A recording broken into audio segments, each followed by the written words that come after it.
To me, one of the greatest travesties is how Darwinism has actually inhibited scientific discovery. It's gotten in the way of scientific discovery. And so often, when as a creationist, I'm accused of doing that very thing by saying God did it. People always argue, well, if God did it, that shuts down scientific investigation.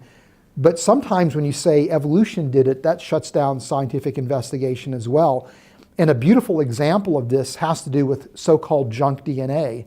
When the human genome sequence was first reported, 2001, something around there, the claim was 95% of the human genome was garbage, was non-functional junk DNA, vestiges of evolution. Well, this view arose out of the evolutionary paradigm, and nobody was willing to actually study that.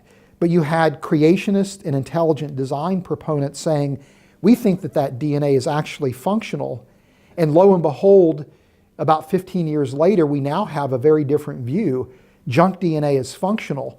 Well, that discovery was actually delayed by a decade or more by an evolutionary framework.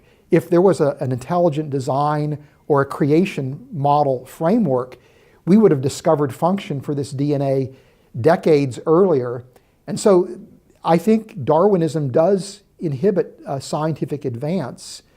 And again, to me, the irony is that many times the accusation is that creationism inhibits scientific advance.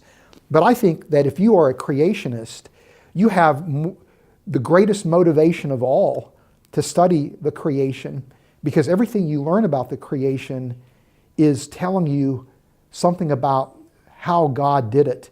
And to me, that just evokes a sense of awe and worship at my Creator, to think this is how He did it. I get a glimpse into what He did, into His ingenuity and His genius, and it just makes me want to worship God more.